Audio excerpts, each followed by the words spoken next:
Muy buenas tardes, vamos a continuar con el programa Yoga Yoguismo.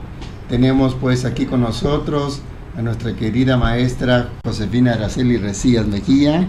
¿Cómo se encuentra, querida Araceli? Muy bien. ¿Cómo me veo? Entonces también tenemos nosotros dos invitados de Hilo Moquegua, Perú. Está Yair Martínez y Jorge Marcavillaca de Cusco, Perú.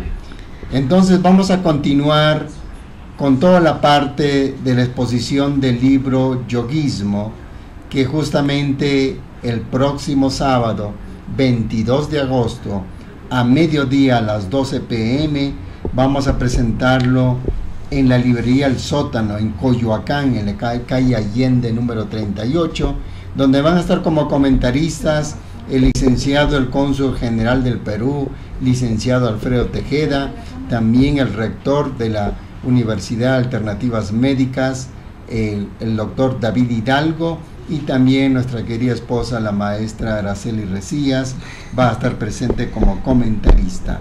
Entonces les esperamos, por favor, para que estén presentes ustedes y puedan escuchar esta exposición de este libro que explica justamente la proposición del maestro Reynaud de la Ferriere acerca del yoguismo, la unión de las vías de la yoga, y presentado como un sistema de integración del ser humano, un sistema psicoterapéutico y filosófico. Y entonces Yair nos tenías una pregunta al respecto. ¿Qué quisieras preguntar, Yair, de Hilo Moquegua? ¿Cómo te encuentras? Pues muchas gracias, maestro. Ante todo saludarlo y también a la vez saludar a la maestra Araceli. ¿Existe una forma de discipulado en esta era del saber? Y dentro de la yoga, ¿cómo se observa? Gracias. Ok. Esta parte del discipulado hay que comprender que la palabra discípulo viene de la palabra disciplina.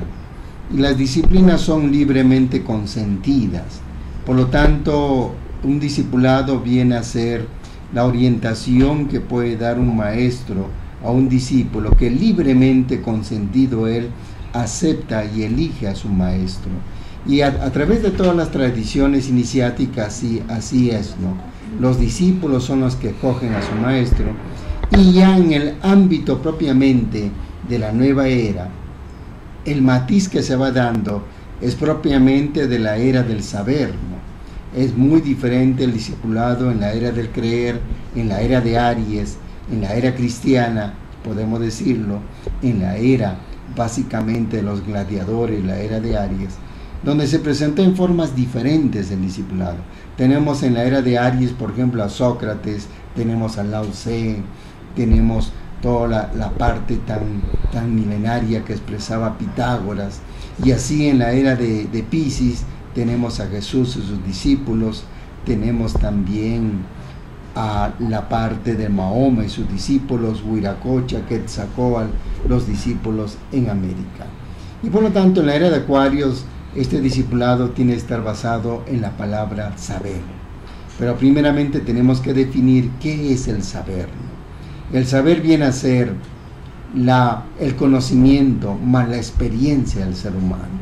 Ese conocimiento que tú lo vas adquiriendo, ya sea en los estudios, ya sea en las pláticas, ya sea en la comprensión misma de tu vida, y la aplicación de ese conocimiento en la vivencia y en la experiencia del ser humano. Y entonces un conocimiento con experiencia, un conocimiento vivificado, como un ejemplo viviente en ti, constituye un camino de sabiduría. Y en esta era del Acuarios tenemos el conocimiento básicamente de todas las perspectivas de la era de Acuarios, la era del saber. Por lo tanto, este discipulado empieza básicamente también con la construcción del cuerpo del ser humano, y así retomamos a los primeros inicios de la yoga en la parte fisiológica, que viene a constituir el control de la personalidad, ¿no? Decía el maestro de la Ferriere que existe para el discípulo dos liberaciones, ¿no? La primera liberación viene a ser la liberación de su personalidad, donde el ser humano se libera de esos aspectos del pasado, como legados familiares, legados sociales, para ser tú mismo y que tú sepas escoger, controlar tu personalidad, adaptar tu personalidad a esa misión, a esa familia, a esa sociedad que tú quieras obtener. Y por lo tanto, ahí tenemos pues ese primer aspecto, el aspecto fisiológico del ser humano para dominar su cuerpo y luego pasar al dominio de su mente. Y entonces aquí comienza la primera liberación del ser humano. La segunda liberación es cuando el ser humano va a denotar, va a tener la perspectiva de cuál es el objetivo de su vida, el proyecto de vida, la realización de su misión, donde tiene que venir aquí, en este aquí y ahora, a realizarlo.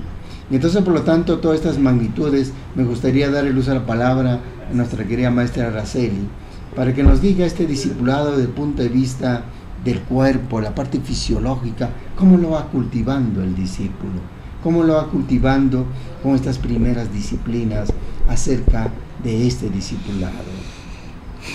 Pues bien, primeramente el individuo empieza con las disciplinas de manera personal, porque si bien es cierto son libremente consentidas, debe decir, sí quiero disciplinarme. Todo empieza a cambiar con una alquimia. Empiezas a cambiar tu alimentación, empiezas a cambiar tu forma de respirar, empiezas a cambiar tu forma de actuar, de comportarte, de relacionarte, primero contigo mismo y posteriormente con la sociedad. Y posteriormente esto se refleja en la sociedad, porque si bien es cierto el adepto, el iniciado, es el verdadero benefactor de la humanidad, y entonces todo su trabajo, que es el sacro oficio, está en beneficio del gran entramado universal, que es para beneficio de la sociedad, y unirse también a que esta nueva era se dé y se den estos cambios para que la tierra y el individuo vaya evolucionando. Entonces tenemos con estos primeros pasos que él va ordenando su personalidad, y la parte de la yoga en el aspecto fisiológico, como la Hatha Yoga, va a darle la contribución para que él pueda controlar esa personalidad. Y así tenemos lo que se llamaba el maestro Reynó de la Ferrier los misterios menores que básicamente están constituidos en el desarrollo de la personalidad del ser, en ubicar su mente y su cuerpo en favor de su espíritu, para que él pueda desarrollar facultades que él pueda lograr entrar a los misterios mayores, que viene a ser la realización de su misión. Naturalmente esto va de la mano, porque hay muchas personas que buscan realizar su misión, pero su personalidad prácticamente no lo controlan y echan a perder instituciones, familias y hasta naciones. Como ejemplo tenemos a un Hitler, por ejemplo. Y entonces en esa parte hay que tener cuidado, no podemos construir monstruos.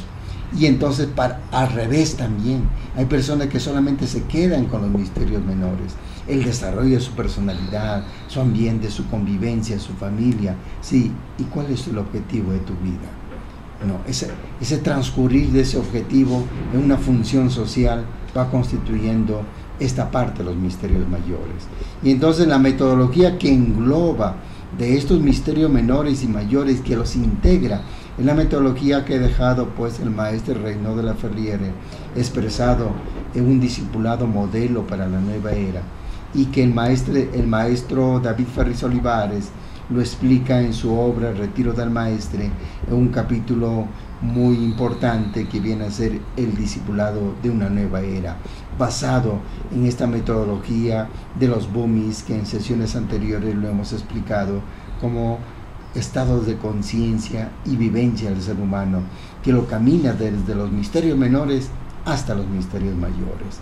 Por lo tanto, es indispensable la integración del ser humano. Y Yair, ¿qué nos dices referente a todos estos comentarios que estamos haciendo del discipulado modelo? ¿Qué te parece a ti? Fabuloso. Muchas gracias, maestro. Fabuloso cómo entender cómo es de los misterios menores a los misterios mayores, cómo comprenderlo. Gracias. Es así, la comprensión viene en la vivencia misma, ¿no? En esa vivencia de las primeras disciplinas que va asumiendo la persona, como es la primera disciplina del vegetarianismo, y luego después entrar en el campo o paralelamente al campo de la yoga para el control básicamente de su parte fisiológica, que va a contribuir al control de la personalidad. Esta es una buena voluntad, entrar en la reflexión, a la sutilidad del espíritu para percibir mejor la realidad, tanto en el campo de los misterios menores como en los misterios mayores. ¿Qué nos quisiera decir la maestra Rita referente a todo este proceso de los boomies en favor de un discipulado? Pues es que hay que servir para ser perfectos y ser perfectos para servir. Tampoco vamos a esperarnos a ser perfectos para empezar a servir. La sociedad y el mundo nos necesita. Entonces, conjuntamente con nuestra preparación, con nuestra manejo de nuestra personalidad y todo lo que vamos a trabajar de manera personal, conjuntamente también servir, ir desarrollando ese aspecto, mi función social ante la sociedad, porque es bien importante. Hay quienes solamente se perfeccionan a sí mismos y no cumplen su labor social, pero hay quienes se lanzan a cumplir su misión social sin haberse perfeccionado antes, y también se pueden cometer graves errores. Por eso, conjuntamente y en equilibrio, ambas cosas. Entonces nos vamos a un corte y enseguida regresamos con ustedes. Muchas gracias.